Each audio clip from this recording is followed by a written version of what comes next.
Okay, welcome to the Unnamed Youth Podcast. We officially decided today on the name of our podcast, which is the Unnamed Youth Podcast, because we couldn't come up with a name. And in order for it to be a podcast, I don't know if you know this, but we need a name. We need a name. So we can't get it online until we have a name. So hopefully we'll be on Spotify and Apple Podcasts soon then. Yes. Now that we officially have an unofficial name. So now you don't have to watch us. You can just listen to us while you do other things. Which is what we would prefer anyway. So yeah. There we go. That's true. So who are you? Tell us a tiny bit about yourself. I am AJ Saxer. I've been going to Woodlands for like 5 years now and don't know what else to say. Cool. What grade are you in, AJ? I am in 9th grade, yeah. Okay. Cool. And what school do you go to? I go to PJ Jacobs. Is that the better of the two schools? Probably. They're more athletic at Ben though.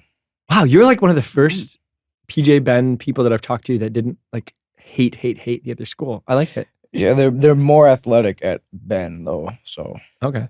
So you see pros and cons in both PJ and Ben. What would you say PJ is better at then? I don't know what to say about that. I gotta keep quiet or also like big Ben people mad at me. PJ's has a better aesthetic. That's what I'm saying. Who's the better facility? The building is prettier. PJ's has a better building. You don't think it's a prison? I've heard people say it's a prison. Looks like a castle. Yeah. What is the difference? It's like the old architecture and like the ivy that grows on it. It was a high school and then they like moved it, I guess. Yeah. I was gonna say, isn't the only difference between a prison and a castle really how in charge you are? Probably. Like, isn't it kind of like a dungeon versus a castle is just, are you in charge or are you locked up? Do you feel locked up at school? I only do 2 classes there. So it's like the rest is online. So that's why it's a castle. Okay. Castle for me. Interesting. I don't even know what we're talking about now. It's like armchair school philosopher, psychologist Justin. So we want to get to know you with some questions. So we have a get to know you questions and I have not picked one yet. So I'm just going to ask this one. Right. If money were no object, what's the first thing you would buy or do? Like if I had infinite money or if it wasn't, okay. If money was not a problem. I'll probably buy like a house in like nature area. Wow. Cool. What a solid, like level-headed answer. That is such a responsible answer. Wow. That's a very good answer. Thank you. Okay, there's this house. I was absolutely gutted. Okay, I check Zillow like every day, all the time. I love checking Zillow. It's my favorite pastime. It's my favorite. We will accept your advertising money, Zillow. Yeah. If you want to give it to us. Zillow is my favorite. I don't go on social media. I just go on Zillow. That's what I scroll. But there is this house in Stevens Point. And for all my Twilight fans out there, you know, like the Cullen house in Twilight, in like the Twilight movies. Oh my gosh. No, I actually just forgot to close the door. I thought you were like making a statement. Yeah, about, he doesn't like Twilight. How much you hate Twilight. It's like, oh my gosh, don't be that guy, Justin. But anyway, the Cullen house in the Twilight movies, it's like, has like all these open windows and it's like this beautiful home. Anyway, there's this house in Stevens Point that gave the exact same vibe as the Cullen house in Twilight. And it was really sad because how many hundreds of thousands very is expensive and nothing that I would ever be able to afford. And then the people that bought it just made it an Airbnb. So that made me really mad. It's listed on Airbnb now. And I'm like, why? Someone could enjoy this as like a home. But now you could go stay there. Yeah. Well, Elijah, that is your next gift to Gabby. A silly way to spend money. It's like a $500 a night Airbnb in the town that we live in. But yeah. Anyway, so if anyone wants to go, if you go on Airbnb, it's like out by the airport in Stevens Point. The Cullen house. Yeah. And it reminds me of the Cullen house. It's like this A-frame and it has like, the A-frame is like all windows and it's in like a nature, it's like in the woods kind of. That does seem cool. What would you do with unlimited money? Probably buy that house. Buy that house. That's what we're all boring. I would probably buy a house too. That says so much about our world right now. Yeah. 2024, everyone's dream is to own a house. Yeah. Well, good to get to know you. Why would it be buy a? That's a very like, just an interesting answer for a 9th grader. Yes. I would rather it be like in the, like, I guess like where I could, it's hard to describe, but like nature, I guess. I like it. So it's like fields or like surrounded by trees. Do you not live in nature right now? No. I live in a neighborhood, like suburbs. Oh, okay. Yeah, it's not nearly as fun to explore. Yeah, my aunt has a lake house that we go to like every summer. Ooh. which is like my favorite place to vacation. So What do you do at a lake house? swim and more swimming. Yeah. Okay. It's like a private lake surrounded by like lily pads and stuff. So it's really cool. You Wow. fish or Yeah. adventure there? Like Yeah. wander in the woods. I always use the word Yeah. adventure, which I'm Yes. realizing no one else uses that word. Yeah, I So like that's what I call wandering in the woods. yeah. You use that word because you have little kids. That's true. That's Like true. that's how you make mundane things really fun and exciting. That's true. We don't go on walks in Schmeekly. We go on adventures in Yeah. Schmeekly. But to be fair, we hunt goblins and look for treasure. So that sounds like an adventure to me. It's a lot of fun.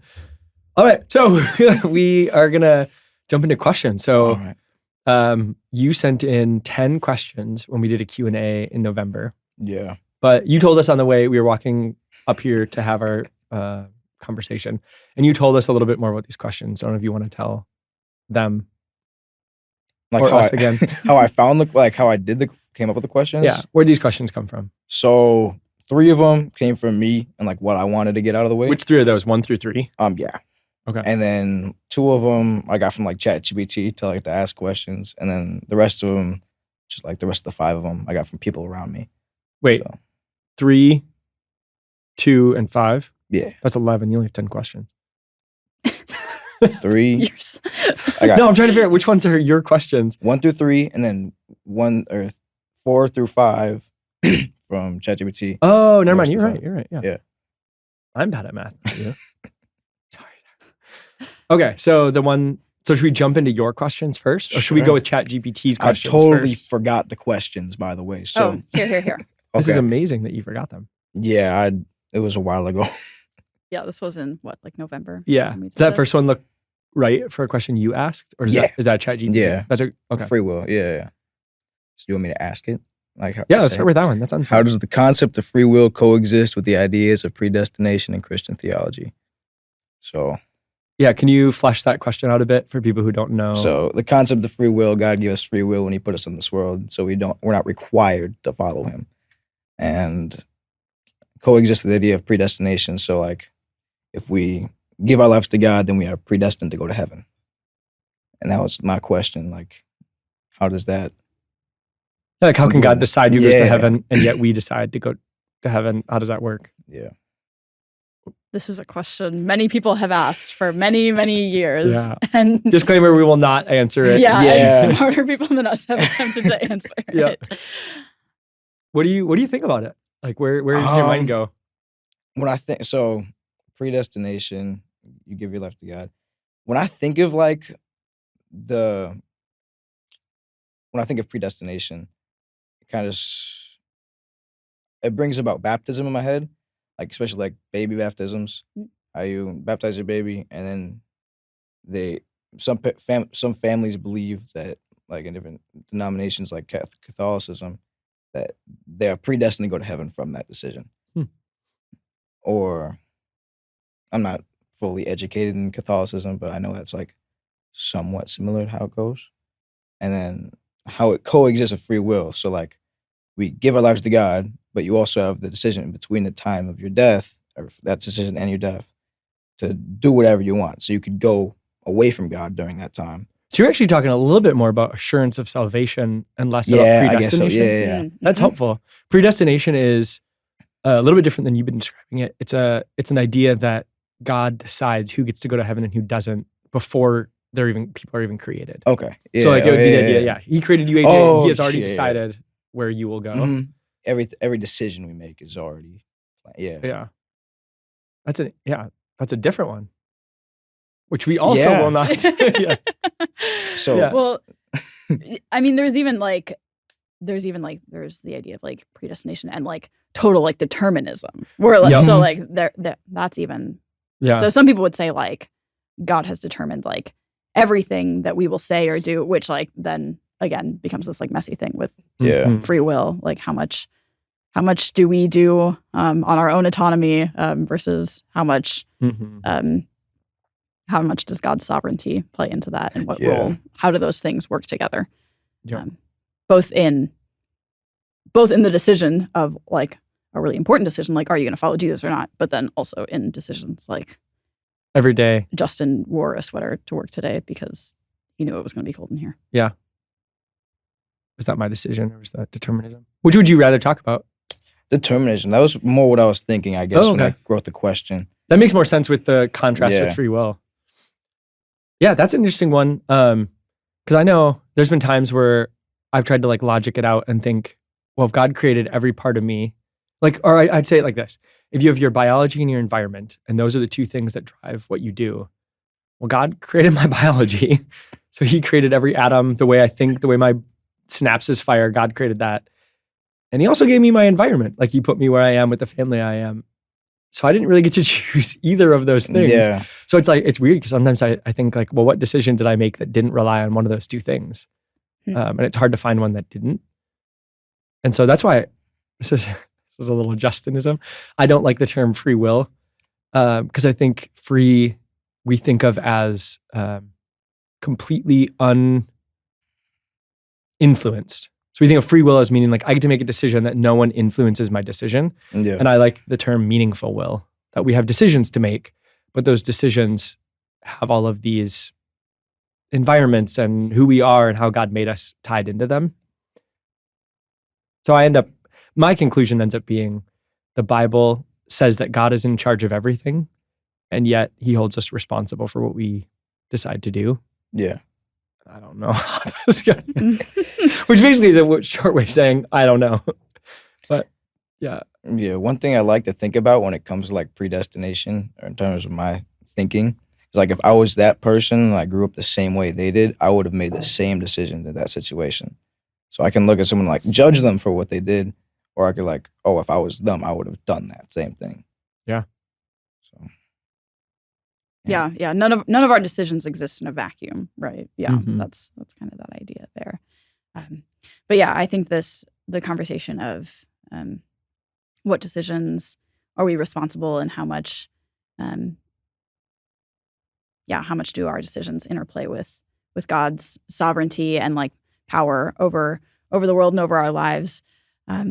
That's a question that I don't even think the biblical authors necessarily even try to answer. Yeah. Like it's a tension that they present and also don't really give like an answer in the way that we would maybe want an answer. Like I think about the ending of Job in particular, where it's kind of this whole like really interesting story about the tempter, Satan, like goes to God and is like, why don't and is talking about Job and is saying, God is like, oh, look at Job. He's so faithful. Like he follows all my commandments. And Satan basically is like, well, he does that because you've given him everything. And so then God has this interaction with Job where like all this tragedy comes and God, God allows for the tempter to kind of attack Job, so to speak. And all of kind of the earthly good things in his life are taken away, his children, his health. And then there's this whole kind of narrative throughout the book. But then when it gets to the end and Job's like really just kind of broken and grieving and asking God, why would you do this? And he has this conversation with God about it. And God doesn't say, oh, well, you didn't see behind the scenes. Like you didn't see, like there was this whole conversation I had with Satan. Like it's a really bizarre story when you think about it. But instead he just says, did you make the world? Did you make everything in it? Like, do you understand the complexities of everything that happens in the world and all of the creatures? And obviously the answer is no. Like obviously the answer for any human is no. So then that's kind of how the book ends. And it raises this question of like, why do good things happen to bad people? How does God's will in the world play out with human will? And the answer is just, we don't know. Wouldn't you like to know? Yeah. That's very much an oversimplification of what is happening, but it doesn't provide us an answer in the way that we would want an answer. Yeah. And that's why I go back to, we know that God made everything and we know that we're responsible for our decisions. Yeah. And beyond that, how that works together, I don't know. Yeah. One illustration that a preacher used one time was the illustration of getting on an airplane.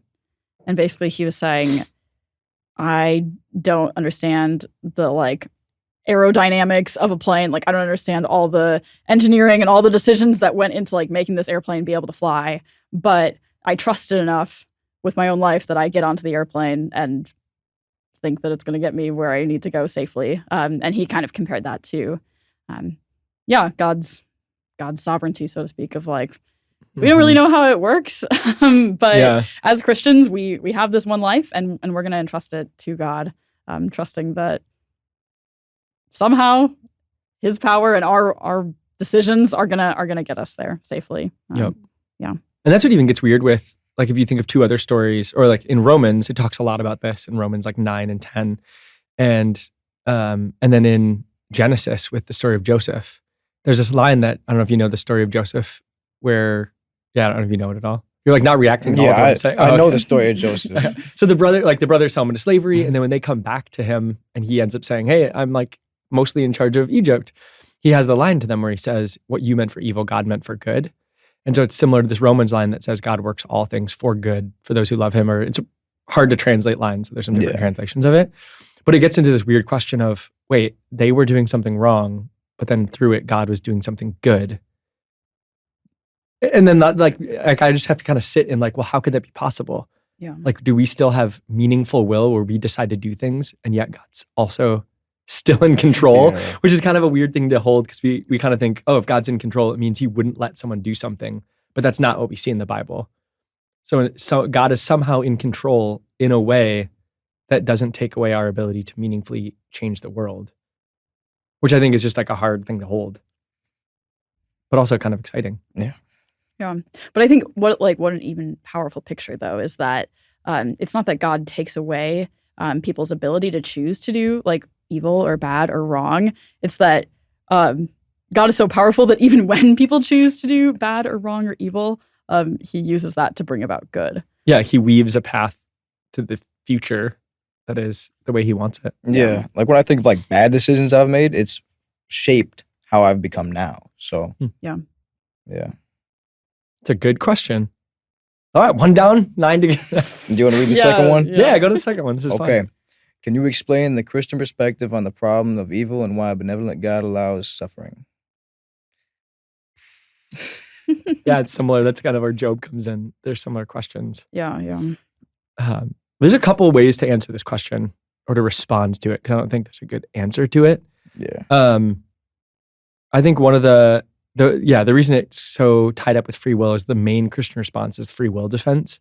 And so they would say, because God lets people make meaningful decisions, the world has been fractured, and so it's not the way he designed it. So there's all these bad things that happen that are from the fall. We talked about, I think, that even last week on the podcast. Maybe it was 2 weeks ago. Yep. That even creation itself was broken. But I think there's even a deeper part of this question, which is people sometimes use this as a way to disagree that God could even exist, because they hold it as a contradiction to say, if God is all good and he's all powerful, how could he not change things? And there's an assumption that to magically fix everything is the best thing that could be done, which is weird because suffering actually is elevated in the Bible. Yeah. Pretty highly. Like Jesus even came and did that himself. So it's kind of it's a weird assumption that just because the world is now broken, that means God must fix it by taking it away. Yeah. Rather than how he fixed it was actually to take it on himself. Yeah. When I was writing the question, I had a vocabulary, but like I was thinking of this one mouse experiment where like they perfect conditions, perfect everything, but they still ended up like fighting, and it all went to chaos. Yeah, that's what I was thinking about when I wrote the question. I was like, how does that coexist in Christianity? And people want the world to be fixed, but if it all was fixed, then it would eventually go back into like chaos.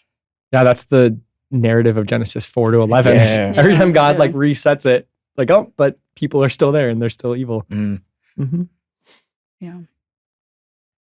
Yeah, that one's even older than the free will question, I think. Why do bad things happen? Yeah, it's messy. It's very messy. And it's like the messy part too is when you recognize how much of maybe suffering is like a really extreme thing, but how much like fracturing of relationships and hardships can come about even because of like your own decisions that you make that are bad and like wrong. Like Mhm. suddenly it becomes a much more complicated question when you realize that, oh, actually part of like the hardship and suffering that happens in the lives of people around me is at my own hand, right? Like we're Mhm. just as much responsible. And like, yeah, like we're part of the problem. Yeah, is Yep. which is kind of what we're already saying. But And I also think it's a reason to believe in Christianity. Because when people say, oh, if God's so good, why do all these bad things happen? Like C.S. Lewis would point this out, that you're acknowledging that there is a good and a bad. Like you're looking at the world and you're saying like those things don't seem right. And so in order to have a problem with it, you have to kind of agree that there is a right and wrong and there is a good and a bad. And so kind of similar to last week, I go back to like, what are the three main worldviews dealing with evil? It's either that evil is just an opinion and it doesn't actually exist, which is hard for me to stomach. There's some things in this world that's really hard for me to say, yep, that's just something I feel uneasy about. It's not actually wrong. Or there's the Eastern religions, which say the only reason we suffer is because we want. And if we get rid of wanting, we won't suffer anymore. Which that's kind of weird to me too, because I think, I don't know, wanting goodness or like somebody just being hurt and to not want to be hurt anymore. That doesn't seem like it's that person's fault for wanting to not suffer or be hurt. And then the Christian response is they're suffering because God designed a world that was perfect and we rebelled and it broke. Mhm. So it's like you kind of have to answer, why is there evil somehow? And the Christian answer makes more sense to me, but All right. are we answering your questions, or is Yeah, this just like it's- kind of like It's frustratingly? it's helpful to discuss it. 'Cause Yeah, then yeah. If you have like nothing to talk about it, then you have no idea what you're talking about. Yeah. And that's what I think these first two questions, that's what ends up happening, like maybe unfairly so, when as I watch like philosophers talk or debates, these two first questions are almost like, yep, everybody kind of enters into theology and philosophy with these questions. And then you eventually realize, oh, people have been asking this for thousands of years and no one really has a good answer. But it doesn't mean it's not worth asking. Yeah, when we had our discussion at like Culver, there's one thing you said, like the Western Orthodox belief, where it's like, oh, okay, that's what happens, but we don't know how. Like, Yeah, just the more of the accepting it. mystery. Yeah. Eastern Orthodoxy. Yep. We in the Eastern. West, we want to define everything Yeah, that's what I Yeah. meant. far Sorry. more. Yep. And Paul uses the word mystery a lot. Yeah. We should allow for it more. Mm-hmm. Third question. Question number 3. All right. I tried to sound smart. So, how do you reconcile the apparent contradictions between different biblical passages, especially concerning the moral and ethical teachings? So, Was this one you or ChatGPT? this was me, but I tried to make it sound smarter. Did you ask ChatGPT to make it sound smarter? Yes, I did. Yes. Amazing. Because the first question was like, it sounded stupid. So I was like, okay. What was the first one? I have no idea. I'm sorry. It was like a month ago. Oh, that's right. It was a while ago. Um, You want to jump in? yeah, well, I mean, my first question, like, are there specific biblical passages you have in mind when you're thinking about this? Mm-hmm. There was, so I think it was in Job. It was like, once a man is brought on earth, it's like warfare. I think it's Job 7:1. I don't know if you can look that up, but I can. there's one translation that was like, life of a man on earth is warfare. I'm gonna have to scroll down a bit. I just remember finding it. I was reading a book and it had that on the side. What book was it? 33 Strategies of War by Robert Greene. Interesting. I don't know. Yeah, I might have it totally wrong, but I know that's how the passage went. It was in Job 7. Job 7:1, I think it was. It says, do not mortals have hard services on earth? Are not their days like those of hired laborers? Yeah, that I probably have it wrong. What do different translations say? Give me the, like, what do you think the verse is? Life of a man on earth is warfare. Biblical passage. Reminder to students and people in general, Googling to find something in the Bible, great idea. Googling to find the right answer of something in the Bible, not as good of an idea. Yeah. Oh, okay, so it is 7:1. Okay, yeah. Interesting. So it'll depend on your translation. Yeah. Is not man forced to labor on earth? And are not his days like the days of a hired man? Weird, that's how the NIV would translate it. What is this translation? That Yeah, I talks was about it looking being in my warfare? Bible, which is NIV translation, and I was like, oh, that's not the same one. No Bible study tools. I don't want to allow ads. Go away. Weird. So when you're thinking about this passage, like this verse in particular, what in you made you say like, wait, this feels like a contradiction? Because when I think of war, I don't think of like happiness, and when I read the Bible, I think of happiness. So I was like, okay, how can these two coexist? Yeah, So that's kind of how I thought about it. Yeah, for sure. And that's probably even goes back to the last two questions, which is God's design for how things should have been versus how they are. So like this line kind of reminds me a lot of Ecclesiastes. Mm-hmm. Yeah. Of just the wisdom literature saying, yep, we get there's this poetry that says how good life is, but when we look at life, like it doesn't look so good. And I think Jesus even echoes that to like say there's heartache, you will have trouble, like all of those different things. Mm-hmm. So that's how I take those passages, to less about what should be and more about what is. Yeah. There's another one, like you reap what you sow. And when it is brought up in biblical passages, it's mostly about finance. But I think it could also refer to like afterlife, like heaven. It's like you give all this on earth and then you get it in heaven. But it also talks about giving on earth, like tithe and giving to other people. But you also get that back on the earth. So that was another one. I was like, is it both? Is it one? Is it the other? Yeah, that jumps into conversations about reward, which is kind of confusing. So one of the things that I think is helpful for me is understanding that there are some things in the Bible that it will state as true that Jesus will subvert. So sometimes it'll say like what you do in life then leads to eternity or it matters or whatever. But Jesus then ultimately shows his death saves us, right? Like washes us clean. But Paul still has this language of reward that somehow gets brought in. Mm-hmm.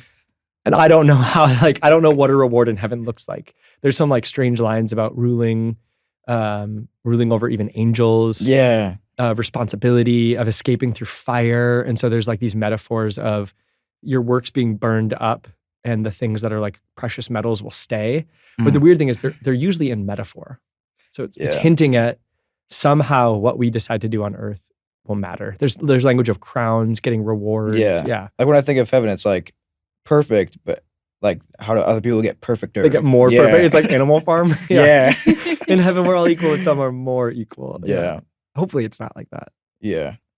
But that might even play into misconceptions of heaven of people sitting around not doing anything. Like we're all in like a 1940s neighborhood or we get a lake house by the beach and it's like, I got a bigger house because I was so great there, rather than positions of authority and responsibility, but not, again, like I think of Jesus's line where he says on earth, like this is how people, he says it a little bit differently, but in our words, when people are in charge on earth, they use their being in charge to rule over people and to get what's best for them. And that's not how it's supposed to be. Yeah. So then when we go to heaven and we say some people are going to be in charge, we can't import our really bad world structures to that. We have to understand like it will be a good way that people are the way they are. Even though I can't conceptualize of someone being in charge and it not being really bad, except for what Jesus did. So yeah.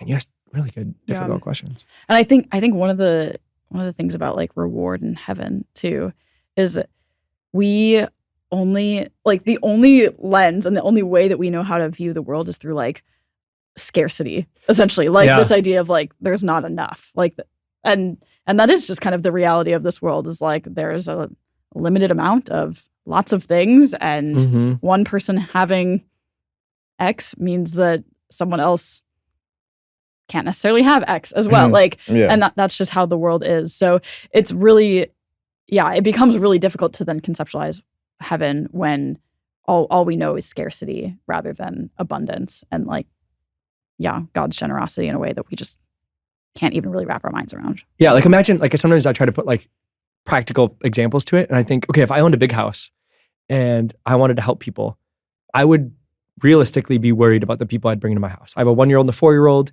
And so I was like, I don't know who I could let live in my house and also feel safe because I'm a Westerner and I worry and I want to lock my doors and all those things.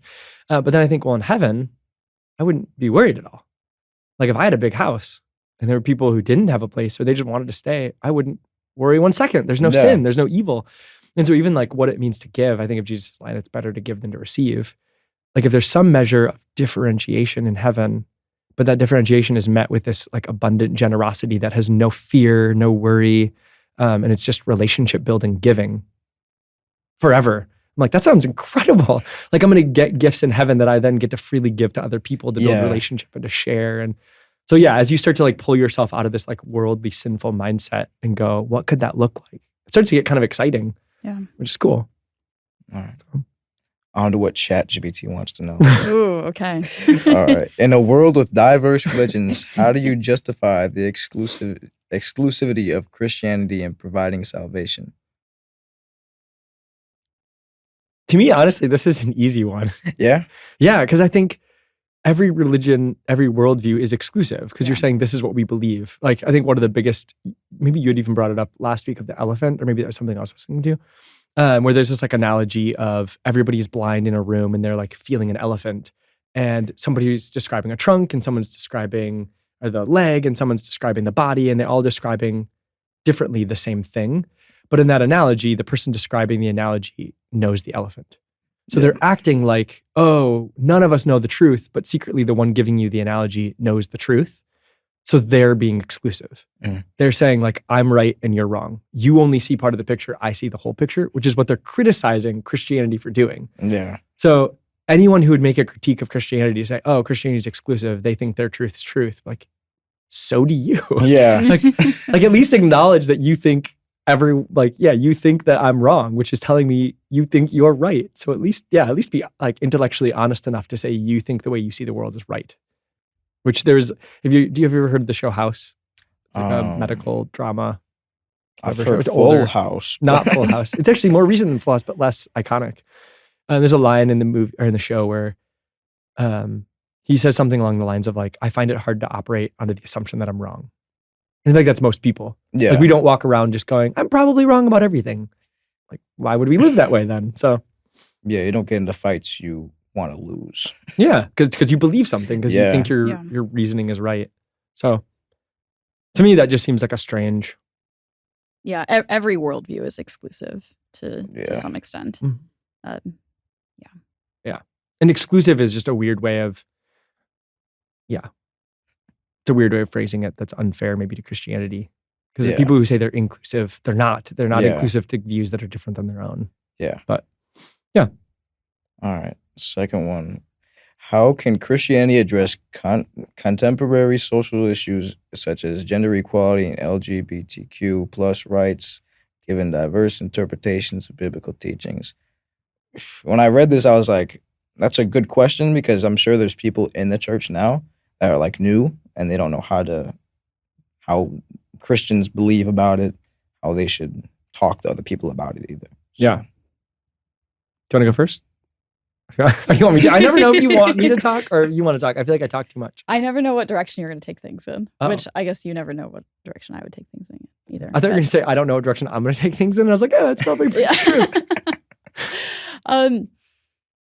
Yeah, I guess one of the things assumed in this question, which I know we've talked about before, is the assumption that, first of all, the modern kind of ethic that we have about like equal rights and equality and fair treatment of others is a Christian ethic. It's a Christian ideal. It's popularized in the West today because of Judeo-Christian ethics.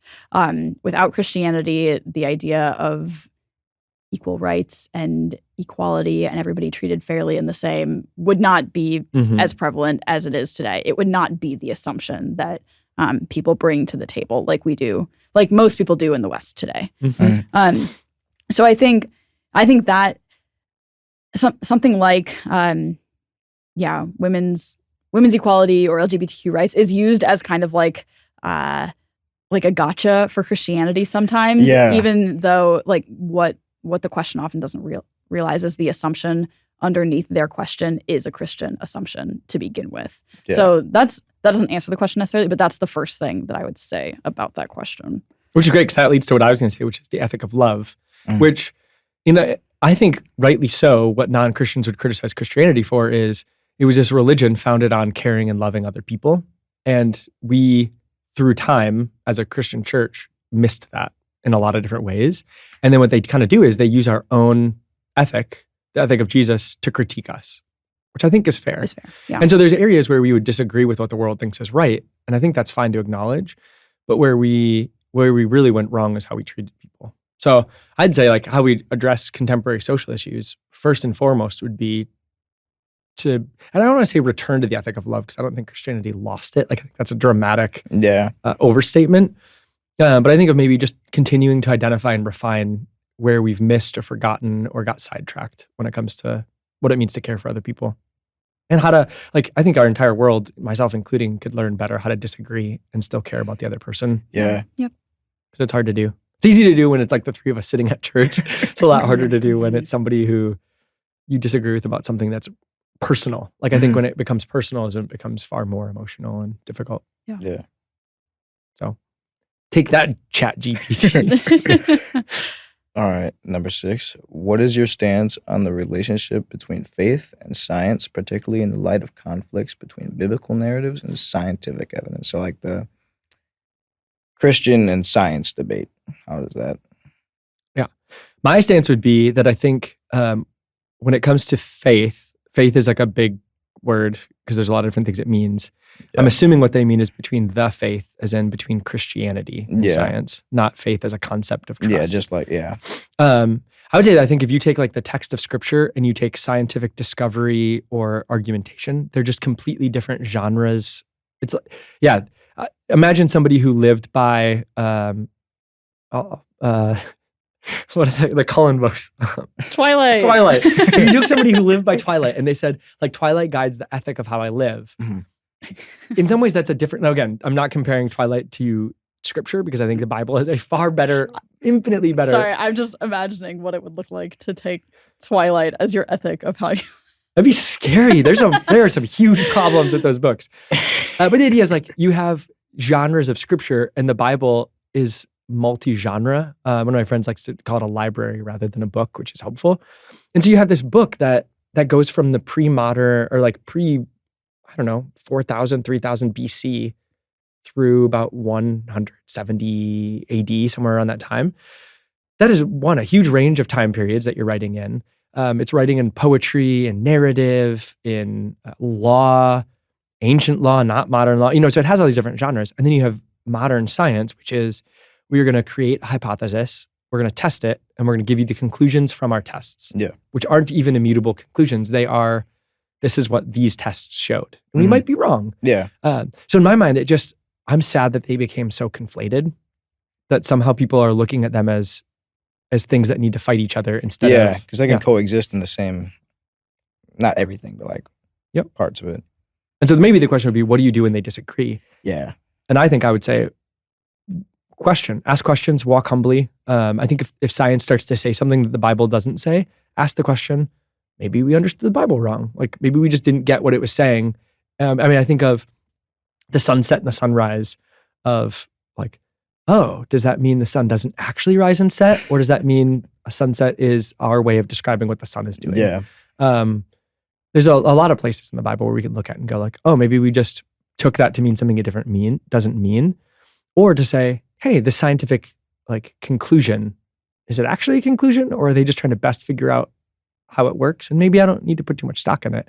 But I think more so where I often go to is, okay, where they disagree, does this matter practically in my life? I think that's sometimes where I go is, if it doesn't, maybe that's a dumb answer. I think like, I don't care. Yeah, like, when you were talking about that Twilight thing, I don't know if you guys have seen Bullet Train, but there's like a character who bases everything about people off of Thomas the Tank Engine. So like he uses like different characters and different like personality traits. So you can't get everything in life from that, but like, I don't know how that's same as this, but yeah.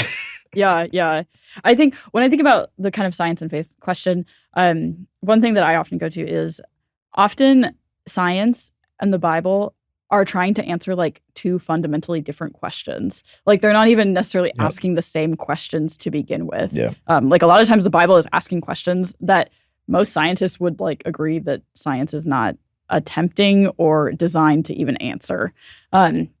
So sometimes we like hold them both up and like try and place them on top of each other and like look for where they do and don't fit together. And my lean generally is that where there is an overlap is probably where they're trying to answer two different questions. Yeah. Or like differentiating between science, because it's also interesting, the question, which isn't, it's not unfair to whoever asked it because it's how it's normally phrased, but science is treated as like this like monolithic thing, as if science was one thing. Mm-hmm. But you have scientists who are wrong and you have scientists who are right, and then take their correct scientific understandings and then interpret those as something. So like in the same way you can interpret the Bible differently, like you could interpret it to endorse slavery and we'd say that's a really bad interpretation. Yeah. You could have a scientific fact that you then interpret really poorly. Like an example that most people think of is the Big Bang. Yeah. I am not a scientist. I have no idea what the scientific evidence is for or against the Big Bang, but it's still an interpretation to say, does this support or go against what happened at the beginning? I mean, the Bible says in the beginning, God created the heavens and the earth. Some people would argue, oh, that's a Big Bang. That's like this explosion of reality coming into play. And so it then becomes an interpretive leap to say, did that happen with or without God? And so I think there's a lot of different questions that have to happen between what is science trying to argue existed. I think that there's even good work and good writing people do where they talk about different types of science between, say we do science to figure out how to cure polio, right? Like you do a scientific experiment to cure something, it cures it, cool. Let's make that cure, we move on. That's a different kind of science than the science that says, how did the universe begin? Those are two very different types. You can't do a replicatable experiment to see how the universe began. So you can't conclude in the same way that you would with an experiment. So, and that's all coming from somebody who sucks at science. All right. Number 7, how do you respond to criticisms that certain Christian doctrines, such as the Trinity, are difficult to comprehend and may seem illogical? So yeah, because I know the Trinity is never mentioned in the Bible itself. It's a deduction made from theologians. So yeah, I'm a confrontational person, so I would respond with, why does nobody tell Stephen Hawking that black holes are too complicated? Yeah. And he needs to, that can't be true because it's too complicated. Like he's just trying to tell you what the world is. And so I think when we describe God, to me, it would be bizarre if God was understandable. If we said like there's a being more complicated than a black hole that created everything. And also he's really easy to understand. He's not complicated at all. There's no mystery. I think that would be bizarre. That wouldn't make any sense to me. That'd be more illogical than a God that I have a lot of questions about personally. But I don't know what you think. Yeah. I think this question becomes kind of compelling because sometimes you hear the argument of like, because God is a God of like order and goodness, therefore logic is a good thing that we get from God. So then to me, it's like a very compelling thing to like hear that argument and then be like, well, if logic is like this good thing that comes from God, how can then we try and use logic and not be able to understand God? And I don't really have an answer to that necessarily, but I'm just empathizing with, I do think that can be like a compelling thing to ask sometimes. That's a good point. I'm too quick to jump. Part of it's because part of it's the example of the Trinity I don't think is illogical. Yeah. Because I think when you're specifically describing the Trinity, I think it's not illogical, it's complicated. Like for something to be illogical, you would have to say two things that don't. Yeah. And so I'm trying to think of how to describe this in a way that's simple. Logic is that this follows to this, follows to this, follows to this. Mm-hmm. And that's different than something not making sense. So in the example of the Trinity, I think people, when they say it's illogical, they say, well, you're saying God's 3, but he's also 1. That's illogical. But we're not. Like if you say a couple is 1, but there's also 2 people, which again, I know that's actually a heresy if you say that's God. But like we have ways of describing things that sound illogical that aren't actually illogical. So I think that's what gets confusing about the Trinity example. Yeah, it's just hard to understand. It's not deductive. You can't do that. Yeah. But I agree with you. Like, yeah, that is compelling. Because that was even part of the worldview conversation last week was if you look at a worldview and if it's illogical, that's a point against it. Yeah. So it could be a point against Christianity that God is that complex. All right. Fair. All right, number 8. How does the church handle the evolving moral values in society, and what role should it play in influencing or adapting to those changes? It should play a very big role in influencing them. Yeah. That's my initial reaction. If we, as a church, claim and we do claim to have Mhm. the best moral ethic to live by, the best guiding principles, the best way of life, then absolutely, and not only that, but then also a king, a lord who commands us to then go out into the world and influence the world with Mhm. that ethic that he's given us. Yeah, as a church, we should be trying to influence. And I wouldn't necessarily say that we should be trying to influence in like maybe like a systematic and like structural way, but personally in our everyday lives as individuals, each of us absolutely should be influencing for Jesus. That's totally what we should be doing. Which by modeling is probably the first, like the primary example. Yeah. Adapting, I think, is a more complicated one. Mm-hmm, yeah. Yeah. That's why. Mm-hmm. That's why you jumped on the influencing one first. Yeah. So you have to now. Now I have to. Yeah, that's why I went first. So, again, the interesting part of the first part of this question is how does the church handle the evolving moral values in society? That word evolving is a tricky one because what it sneaks in is that it sneaks in this idea from evolution that it's getting better and better and better and better. Even in evolution, they would say most mutations are actually not beneficial and those get cut off really quick. Yeah. Like, so through the theory of evolution, if you were going to argue for it, you'd say, yep, there's mutations all the time. The ones that are bad, we should get rid of. So you could even use that to say, well, Christianity should be a part of that pruning process, that as moral values change, we look over and over again at the ones that actually aren't good and we snip them, like pruning. Mm-hmm. That's what you do. That's a really helpful way to think about it. But then, yeah, like even then it does get tricky because it's constantly asking the question of, maybe I have to rewind a little bit. God gave rules to a people in a specific cultural context, and he didn't seem to address every problem in that cultural context as much as we want him to. And so part of the work we have to do as Christians is to try to figure out what was the direction of God's desire. Mm-hmm. And so I think like even the value of women is a huge one of those where we see in the Old Testament women treated really poorly, and it's very clear historically that the early church liberated women and treated them as humans, not as property or as people to be discarded or treated however you want. And so I think that was an example of them saying, like, we see women were created equal. They have value. They're not objects. So we think God would want us to change things about our world because of that. Mm. So I think it's hard work. I don't think it's it's not an easy thing. So it's wisdom. But yeah. Yeah. And that's where I think it should be happening, like as a church community, like as a community of believers. Because I think when any one person like maybe gets on a tangential idea, perhaps, it can be like maybe harmful or not the direction of the biblical ethic.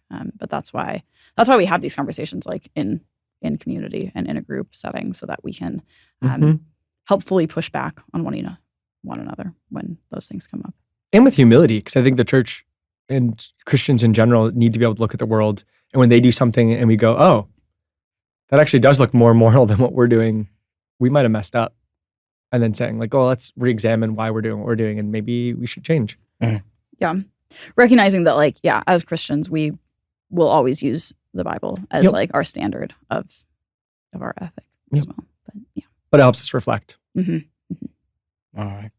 Can you provide a theological explanation for the diversity of Christian denominations and the doctrinal differences among them?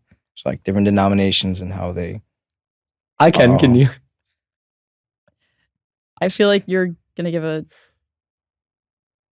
Are you giving a genuine answer? You're laughing. No, I'm going to give a genuine answer. Oh, okay. Yeah, Even as a Bible I know we verse, talked about this like quote verse a lot. Like that was the majority of our conversation there. Yeah. Okay. Well, if you have a Bible verse, then I can't really beat that. So you should give me a second. I just want to read it.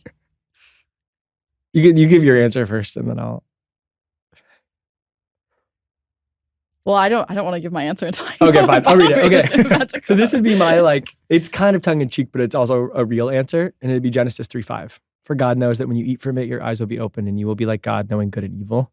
I think a huge part of the fall is this fight with God about what's right and what's wrong. And a lot of what I see in denominationalism is a fight. I mean, even when you asked about moral questions, it's all of us humans are trying to figure out what is right and what is wrong. And it's a really hard thing to figure out because we we long ago through sin gave up God's right to just say what's right and wrong. And now we're trying to figure it out. And so we kind of got ourselves, but like because of sin are in this really difficult spot. So, I would take it back to sin, sadly. Yeah. Yeah, I think probably loaded in that question maybe is like specifically within like Protestant denominations, I would imagine. And I think that's largely because of we don't hold to like the same level of like church authority that Catholic or Eastern Orthodox would. So part of that and like the kind of decision that we stand behind as Protestants is saying that church authority is important, but not as important as biblical authority, then of course is going to naturally lead to the splintering of different beliefs and interpretations of the Bible, because we're not all going back to like a central authority on how to interpret the Bible necessarily. Different sects kind of Protestants will have kind of different views on things. So yeah, was it supposed to be a theological explanation supporting the diversity of Christian denominations? That I don't have. Yeah. All right. Number 10. This is one of my favorite ones, actually. How should Christians engage with people of other faiths or non-believers and be respectful of the constructive manner without compromising their own beliefs? Is this the last one? Yes, Yeah. it is. Okay, good. Yeah, because it's been a long. Yeah. I know we might be at. These have been what really are we at for time? 15. Oh, we Oh, might have run out of wow. recording. Really? How long does it go usually? Like last week we went 40 minutes. Over. Oh. Bye guys. See you next week. That's funny.